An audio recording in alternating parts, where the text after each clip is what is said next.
लग्न होण्यापूर्वीच तरुणीची हत्या केल्याचा धक्कादायक प्रकार समोर आला आहे। तरुणीची हत्या झाल्यानंतर तिचा मृतदेह अमराई मध्ये आढळून आला आहे। बिहारमधील गोपालगंज मध्ये खुनाची धक्कादायक घटना घडली आहे। गोपालपूर पोलीस स्टेशनच्या हद्दीतील रतनपुरा गावात ही घटना घडली। पिंकी कुमारी असे मृत तरुणीचे नाव असून ती रतनपुरा येथील नंदलाल चौधरी यांची मुलगी आहे।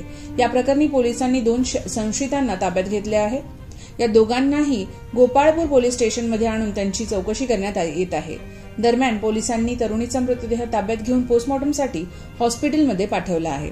खुनाच्या या घटनेनंतर कुटुंबांमध्ये शोककळा पसरली आहे। कुटुंबियांना दिलेल्या माहितीनुसार पिंकी बेपत्ता होती। शुक्रवारी रात्री ती घरी परत आली नाही, म्हणून घरच्यांनी तिचा शोध घेतला।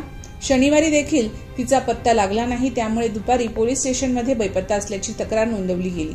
पोलिसांनी बेपत्ता मुलीचा शोध सुरू केला। संध्याकाळी मुलीचा मृतदेह आमराईत पडला असल्याची माहिती पोलिसांना मिळाली। पोलीस आणि कुटुंबीय घटनास्थळी पोहोचले। तिच्या गळा चिरून खून करण्यात आला होता। तिच्या अंगावरही चाकूचे घाव होते। त्यानंतर पोलिसांनी तिचा मृतदेह ताब्यात घेऊन पोस्टमॉर्टमसाठी पाठवण्याची व्यवस्था केली।